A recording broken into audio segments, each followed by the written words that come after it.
Hello, everyone. Welcome to Engage 2021, Embracing Transformation. My name is Eric Gilboe. I'm our practice director for Amplifi. I have about 10 years of experience with the EnterWorks tool specifically, and additional experience in MDM, both on the customer side, because initially we did an implementation of the EnterWorks tool for the company I was working for. And for the past few years, I've been working on the consulting side to help others develop their solutions as they build their MDM practice. So today we are going to focus on the big question, are you ready for PIM? I know a lot of us have already purchased a PIM solution. We're working through the process on it, but really there's a lot of questions that become a part of this, are you ready for PIM process? And so we're going to talk a little bit about the requirements for people, process, and technology to set the team up for success with the growth of our digital commerce business. So the keys here, there are three things we're going to talk about today and three things we're going to focus on entirely. It's the technology, which is quite simply the tool that's going to get the job done. So that's your PIM tool. That's all your downstream systems. That's everything that's part of your IT ecosystem. The second piece of it is people, which a tool really is only as valuable as the people that are managing that tool and creating future vision for your tool set. So that's an important thing to remember. We'll talk about that a lot. And then, of course, processes, because everything has a process from beginning to end. If you think about making a peanut butter and jelly sandwich, you've got to start with one step and work your way through to get the sandwich completed. And we do that with everything we do in life, and it's no different when you deal with a tool that you've built or that you're working with, or we're dealing with any piece of technology. There has to be a process in place so that you can complete operations quickly and move forward and improve your processes as you go. So those are our three keys. And the other thing to keep in mind is what business challenge you're trying to solve for. And this is really important because a lot of times we buy a brand new tool, we buy a brand new car, we buy whatever it is that we're purchasing, and we don't think about what it was we were purchasing it for, right? What were the key things that we wanted to account for? And it's the same with the technology tool. So it's important when you implement new technology that you think about the business challenges that you want to be able to resolve. So common use cases are location management, data governance. It could be catalog and digital asset management. It could be your new product build process that you want to simplify. So there are a lot of different business use cases. And the key is to write all those down, put them in a box, whatever you need to do, put them together and have them ready. And then always refer back to that master list and say, am I checking off these boxes for these challenges? And does this tool or technology or process solve for one of those things that I'm working on? And if you use that lens, that mindset, as you're working through technology challenges and people challenges and process challenges, you're going to get a lot more benefit out of the tool that you select and out of your people and your processes as well. So from a technology standpoint, really, the technology is the tool to get the job done. So you have to ask yourself a couple of questions about that tool and about your current toolkit. The main one is, what systems are the most challenging for your resources? Is it a homegrown dam system that you've had in place for 10 years that you really need to be able to replace or update? Do you have an outdated transactional system that you're trying to replace that will then work with the PIM tool that you purchased to be able to combine those together to be able to get your data in and out of those systems? Are you building a new e-commerce platform? Are you going to build a new B2B website? You know, what is it that you're going to do, and what are the systems that are involved there, and what are the challenges within those systems? And then the other thing is to look for gaps in the technology and in your tool set, because you may not have a firm DAM solution in place today. You may need to purchase an ETL layer to be able to get all the systems to talk to each other. You may have a lot of components that you're going to need. And so it's important to start thinking about what I'm trying to do process-wise end to end, and what technology components I'm going to need to be able to meet those needs and to cover those gaps. And then just kind of as a rule that I keep in mind is that there's no one magical tool that's going to fix everything. I wish there was, but that's the reason why we have a lot of tools in our toolbox, right? I've got screwdrivers, I've got hammers. We just bought a miter saw about 2 weeks ago to work on a project that I was working on for the house with my wife. So, you continually purchase new tools and add new tools to the toolbox, and you learn as you do those things. But the tools that you choose are going to affect the outcomes that you're going to expect. So it's really important to remember that there's never going to be one tool that's going to fix everything. I wish there was. It would make my life really easy if I could just walk out into my garage, grab the super uber tool and say, woohoo, I'm good. I got everything covered. But realistically, that's not going to happen. So what you do need to do is manage the toolbox, right? And understand what tools you have in the toolbox and what the purposes are for each of those tools. And so one of the key things that we need to remember is to not reinvent the wheel. The urge when we get a new anything is to just throw it into every application you possibly can, right? And say, oh yeah, it can do this, it can do that, it's going to handle this process, it's going to handle that process. And realistically, the tool could probably do that if you had the time behind it and you have the ability to lay back and have the technological components built out and all of the customized functions that you would need for your business. And that may not be the best use of that particular tool set, particularly with a PIM, to handle those individual components. So the key to remember is if you have an existing tool that handles the business need well, and it's been doing it, requires little or no maintenance, it's a really strong tool for that job, keep it in place, right? I don't want to necessarily replace my hammer with a mallet because the hammer does the job just fine, right? Now the mallet may be used with tent stakes outside when I'm setting up the boys, TV outside, the big blow up TV that we have for them to watch movies in the summertime on. But I still want to keep that hammer around, right? Because the hammer is really what's getting the job done. And so it's important to kind of keep that in mind when you're dealing with your toolkit. Always use the tool that's most effective for the job, and you don't necessarily have to reinvent the wheel every time you get a new technology. The other piece of technology that's really important to remember is to look for those technology gaps in your toolkit, right? Find out what's missing in the toolbox. Open it up once in a while, see what you got, see what's maybe available. For me, I go on Home Depot all the time, take a look around, see what I can find, or I look at Lowe's and I go, ooh, that's kind of cool.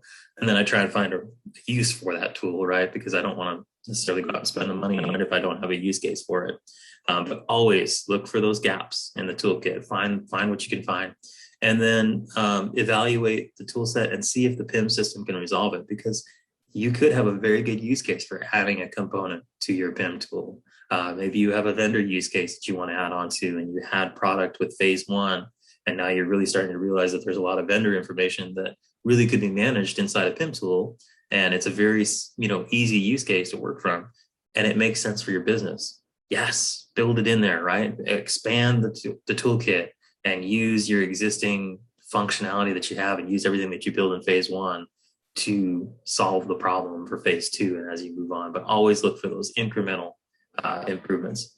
And then I always say to keep your tools sharpened. It's important. So one of the keys with any software piece is to keep it updated and upgraded whenever those updates become available. In the EnterWorks world, there are updates about every 2 to 3 months. And it's good to take those on because you can get new functionality with those new improvements that come through, and it resolves any maybe questions or concerns that maybe were in previous versions that weren't addressed. So that's always good too. So it's good to keep current, and also security and all the other components get updated regularly with those new updates. So always upgrade your software whenever you're available. There is nothing worse in a company or an organization than being in a situation where you get the email from that service and they tell you, hi, the software is at the end of life for your version, because that creates a scramble in IT. And I've seen it many, many times throughout the years as a consultant, and then even working for the company on the IT side, where the bomb gets dropped on us literally, and they say, okay, at the end of this year, this version of your software will no longer be supported. And we all kind of go, uh-oh, we've got to upgrade. And now we've got to hurry to get that upgrade done and taken care of. Whereas if you plan it and you consistently keep the tools sharpened, right, do your upgrades across the board, then those new updates are always available. New functionality is always available, which then opens up the door for new use cases for those functions, right? And then you can expand your footprint within the PIM world. And so then the other piece of this is to watch for new functionality and demos from the software provider. So Windshuttle is very good about providing updates on a regular basis, telling you what's in the release notes. Look at the EnterWorks tool, look at the release notes, see if there's a function in there that would be useful for you. and then plan your upgrade from there and get that to it. And then also outside of your internal tools that you have inside your toolbox, do what I do, which is hop on, Lowe's and Home Depot, look around, see what kind of other tools are available, what functions are there, what the current, what everybody's building in the neighborhood. And if you do that regularly, if you just keep an eyeball on what's happening around you from a technology standpoint, a lot of times the technology piece will just fall into place, right? Because you've already got your business use cases built out. You're feeling really comfortable about your roadmap and what you want to do. Now you find the tool that meets the job to solve the problem that you're trying to solve. So that's how all that comes together. So the most important part to me is probably the people, because they're going to be the ones that drive that technology. And so there's a lot of questions you kind of have to ask yourself. One, do I have the right people engaged? Traditionally what we see when we look at companies, larger companies, older companies, is it's very siloed work, right? You've got your legal team over here that does one piece of the puzzle. You've got your procurement team over here that does another piece. You've got a manufacturing team that does this. You've got a marketing team up over here. And what we've seen is over the years, those groups grow apart, and work in silos. The key is that all those people need to be involved and need to be engaged, but they don't all need to be engaged at the same time. And sometimes that's another pitfall you can run into, is everybody gets excited about a new piece of technology. We're like, ooh, it's going to fix everything. This is great. But then they don't involve the right groups at the right time, right? Because the procurement team may not need to know anything about the marketing piece of the puzzle, and the legal team may need to know what the marketing team is up to, but they probably don't need to necessarily know what's going on in part of the manufacturing segment. But other pieces they want to have a hand in and have their opinion as well. So it's important to kind of think in terms of who needs to be doing what within the tool, and then engage those people early and often and understand what their requirements are and what their needs are. So that's the first piece of it. The second piece are the system and data owners involved and identified. If we know that we're going to take on a new project to bring an e-commerce tool into the mix with our PIM tool, or if we're getting ready to do our PIM tool for the first time, right, and we're getting ready to implement EnterWorks, do we know who's going to be using the data? Do we know who's going to be owning the data? Do we know what systems are going to be involved with that process? So you really want to answer those questions and have that really well fleshed out, so that when you get to a discovery phase and you get to the implementation phase beyond that, you know what needs to be done, and you have a very good understanding of what the roadmap is going to look like. Third is staffing. That's also equally important. You get a shiny new tool, you've got to figure out who is going to manage that tool and who's going to be working in that tool on a regular basis. And so you need to make sure that you staff appropriately and understand what the requirements are for your business. And as the business shifts, what do we need to do to move forward and make sure we have the people that we need to in place. And then we talked about all these different teams, right, that work in all their silos. You need to make sure that the team goals align, right? Because within an organization, you're going to have people that are going to have different wants and needs, right? It's like anything else. If you ask my boys, each one of them is going to have a different opinion about what they want for Christmas and what we should do for dinner and everything else, right? Everyone has a different opinion and a goal. But the key is to find the synergies between those groups and then make sure that those goals are aligned so that everybody understands, hey, I know you don't like pizza and I know you like this.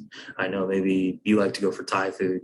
Why don't we meet in the middle and we all understand that we're going to go have lunch and we're going to find a place that's a buffet that offers all the different options that we need. But it resolves the key thing, which is we're all hungry, right? We want to be able to feed our bellies. So that's the key, is to make sure that everything you do aligns to those goals and the teams can kind of buy in. Because if the team buys in, and it's particularly if it's an individual team over here or over here, they all buy in together, now you've got alignment across an organization, and it's much easier to work as a team and build a tool if everybody's on board and doing the same thing. We're all aligned. And the last thing to keep in mind for people is to understand the definition of success. Too often we deploy a new piece of technology and it's like, okay, we're going to do this and it's going to be in Q1 and everybody's going to be excited because yay, we're going to have our PIM, or yay, we're going to have our e-commerce tool, or yay, we're going to, integrate with a BI tool and everybody's going to be happy. But we haven't defined what that means and what success means in that case. And so it's really important to define what it is you're trying to do and define what success in that mission is, right? Because at the end of the day, I could say, okay, we deployed it. But if no one uses the tool, or if no one's involved with what's going on, or no one sees the benefit, that's the key. Is if they see the benefit, then we can define success, right? So upfront, you want to get an understanding of what that be. And the more detailed you can be at the beginning for defining what success is, one, the more successful you're going to be. And two, the easier it is for everyone across the team, across the organization to understand what success means and how they can get there, how they're adding to that success process. And then there's a few things that are kind of outside the technology, but they're inside that people realm, right? Because really the people are what drive the technology. Again, you can buy any tool you want, but if I don't have the right people using the tool, or I don't understand how to use the tool, then I'm not going to be successful, right? My birdhouse that I'm building is going to look terrible because I don't know how to put it all together, right? So in this case, data governance becomes a really key focusing point. And you can implement a PIM, which most of you have already done or are in the process of doing. But if you haven't put together how you're going to govern that data, then you run into the same issue, which is basically we took the data from one tool, we moved it into another tool, and we didn't do anything to clean it up or make it better or improve upon the process. So we still have, at the end of the day, a lot of data, right? Whether that was in spreadsheets across the board, which is what we typically see before a PIM implementation, or maybe it's in a PIM, but it was never, used and delivered in the sense that you were truly governing your data. So a governance model is great. It can be very disruptive, though, to a business, right? Because if you're used to, I always call it the Wild Wild West, right? Where for 10 years, everyone could enter any value they wanted to in any column, in any part of our system, and the system would just go, yep, it's got a value, it's good. The problem with that is that that's how you run into issues with data governance later, right? Where for, say, like height, you've got 3 inches, you've got the number 3, you've got 3 with the inches mark, you've got 3 INC that somebody just decided to make up their own version of inches. And so when you start having a lot of those things come together within the model, it makes it difficult to govern that data and to manage that data. So it's important to upfront make sure that you plan for that, you communicate, and you reinforce that plan over and over and over again. And it's a matter of discipline. When I worked outside of the consulting realm, when I was actually working in the tool initially, and we implemented EnterWorks for the company I worked for, our product managers really wanted to describe elements of their products individually. They were so excited about the idea of, well, I call mine a bridge and you call it a fingerboard, and they call it a fretboard, and they call it this.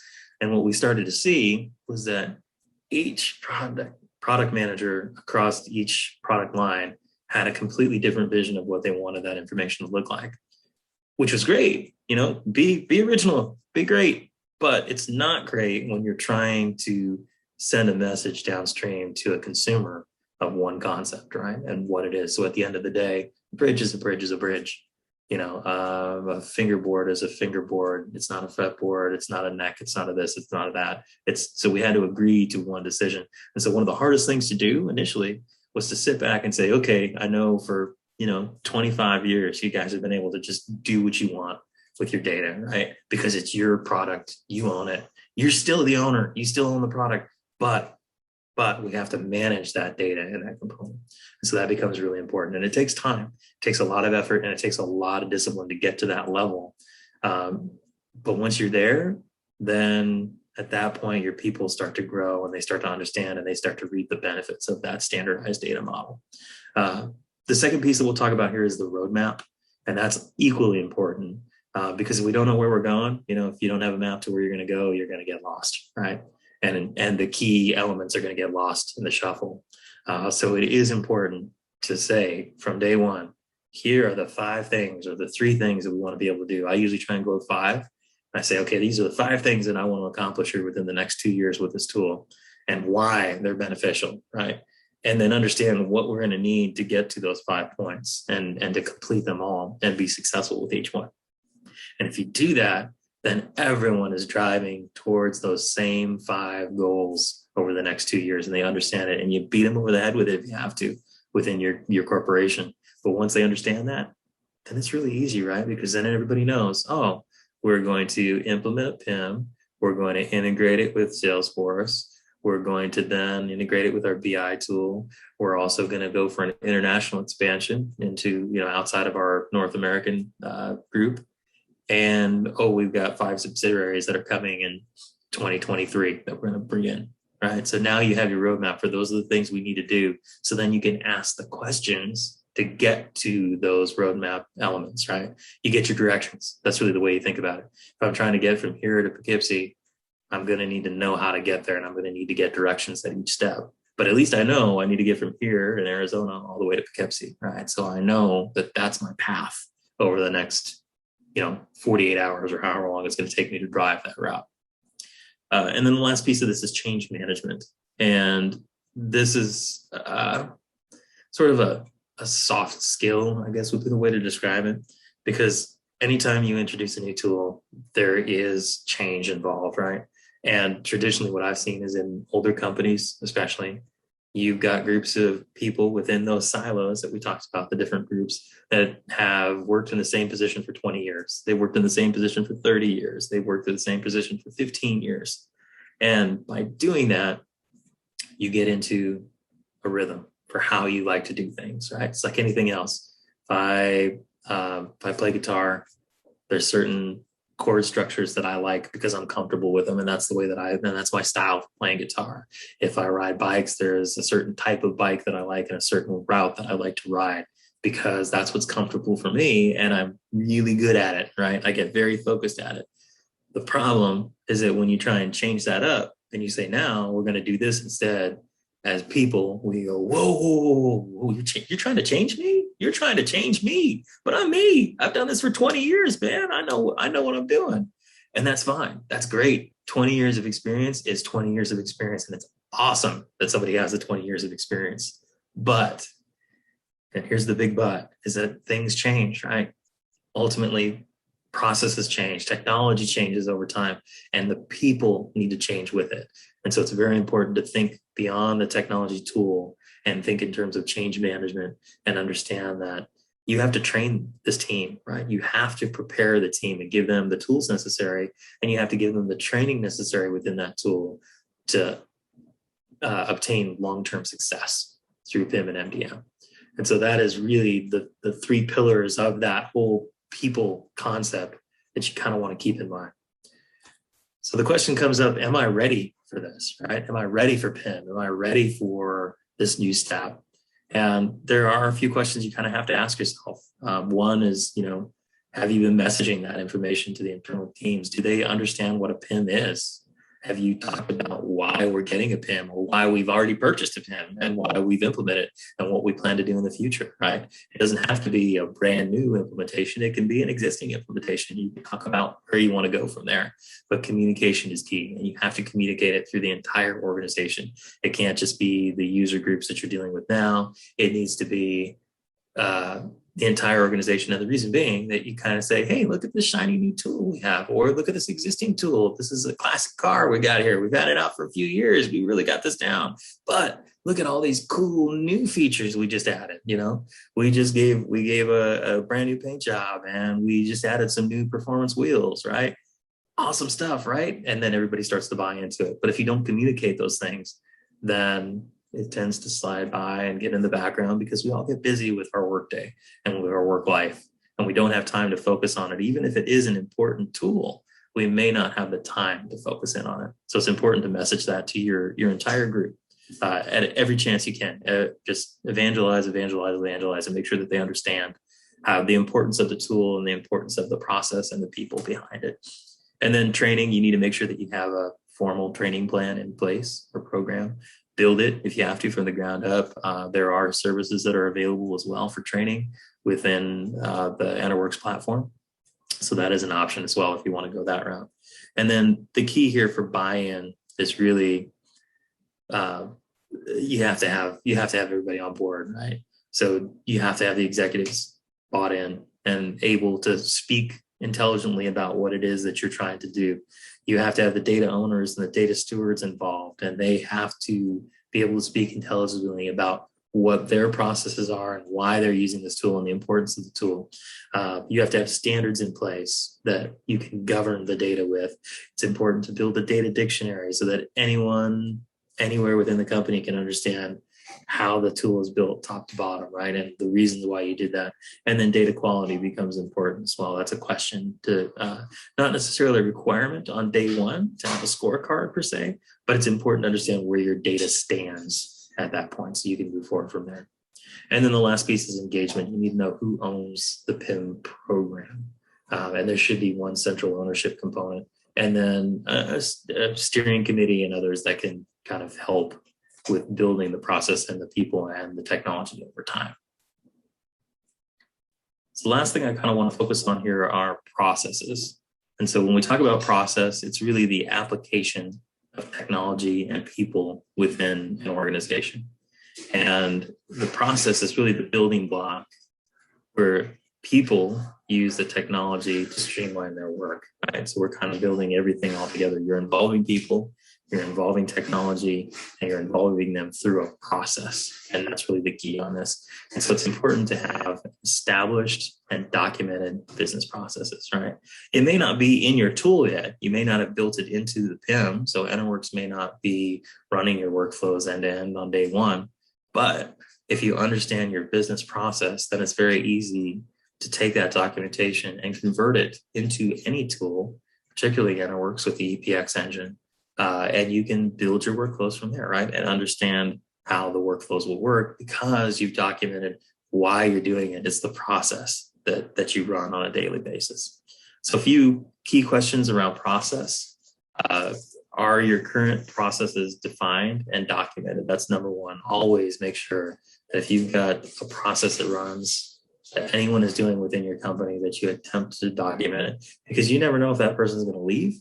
You don't know maybe if that process gets changed over time. If it's not documented thoroughly, then there may be a process change that wasn't documented that now the new employee that you're training doesn't know about because it's not anywhere on paper. And you get this process of kind of like, hey, come sit around the campfire and we'll tell you about how this works. That's never a good plan, because eventually the people that built it and the people that designed it and the people that understand it are no longer going to be around that campfire, right? Because they might have moved on to another position within the company. They might have moved to a completely different company and they may not be involved anymore. So it's key to always document process and define those processes so that anyone in the company can understand how those things work and how to do them on a daily basis. And then it's key to ask, if those processes change depending upon a product line or a region or any kind of a variable within your company, because we understand that process is not the same 100% of the time. That's always my favorite conversation when I'm doing discovery work. We'll sit down and I say, okay, well, tell me how this works. And they'll be like, well, I do this, this, and this. And I'm like, okay, and do you do it all the time? Well, sometimes we do this, and there's a completely different tangent that happens. And as you start to ask those questions and understand how those processes change and vary depending on whatever variable, it makes it so much easier to manage the process. And then you can also make those good decisions on those processes and say, do we really need to go that direction and send an email to that person to get approval for something that's already been approved on a previous step? And you start to improve your process that way, right? And streamline that process. So that leads to our next point, which is, can you use the PIM to streamline a lot of those processes? And how can you use the PIM tool to do that? And it kind of happens by natural just progression, right? You look at something on paper and you see 17,000 steps, right, to get from A to Z. And you realize that, well, we didn't need that step because that step's handled over here. And then, well, maybe this team doesn't need to be involved because they're just handing off a spreadsheet or something today. They're not really that involved. So we can eliminate that group from the process. And that's one less thing that group has to do. So they'll have more time to focus over here on the more important pieces. So that kind of happens over time as you build the process in the PIM for your workflows using the workflow engine. You'll see that you can streamline a lot of those processes, and something that might have been 10 steps is now 5 steps to get the same benefit. And it's a lot less time in between, right? Because you don't have the time in between steps. Another question to ask is, what are the benefits and risks of making a change to that process? And you should also always consider that, because if you don't, then you may make a change to something that may cause a lot of disturbance downstream with other systems or with other users or with other processes that you may or may not be aware of. So always consider the effect of any change before you implement that change. And then the other piece of that is the people side, right? Because if I change Eric's process tomorrow that Eric's been doing for 20 years, I'm very comfortable with my process. And I come in on day one and say, well, Eric, your process is going to change. I need to understand how that's going to affect Eric. That's going to affect me. And I also need to explain it to that person in a way that allows them to understand that their job isn't going away. Their job is changing, it's being modified, and it's actually being improved by the improved process. So that's a key to kind of take away on that as well. And then the last piece to talk about is really just, can you quantify that process change? I mean, by making this change, we will save X number of minutes, or by making this change, we will remove X number of steps from our overall process. And so if you can quantify that and understand it, then it's very easy to sell that concept up to leadership and everyone else, right? If I come back to my CEO and say, hey, I can get you a product on the market in 15 days instead of 45 days, that has a big benefit, right? And I can have that product now available in 37 markets instead of 13 markets within that same time frame. As a leader, this sounds great. I don't need to know all the details behind it. You don't need to tell me the whys and the whats and all of the cool little components inside the PIM that are doing this, that you built in the EnterWorks solution. But I do want to know that I'm going to, be able to potentially sell more products to more markets within a shorter period of time. That's great for me to hear. So always think in terms of how I can quantify what it is when I change that process. So to kind of just bring this all together, again, technology, people, processes. Those are the three things that you really want to focus on to ask yourself, are you ready for a PIM? Are you ready to continue your journey with PIM? Where are you in your journey with PIM? Always go back to these three components: technology, and the technology is only as strong as the people and the processes you have in place to manage that technology. And then people, who will define the processes that the technology will make use of, right? So you can see the intersection there. And then finally, the processes need to be well documented, and all the people involved in the process should have insight into the technology. So it is one big circle, and all of those components are very important. They are equally important. And if you're missing one of them, you're not going to be as successful with your PIM tool as you prepare for PIM and as you continue your journey with PIM. Thank you very much for your time.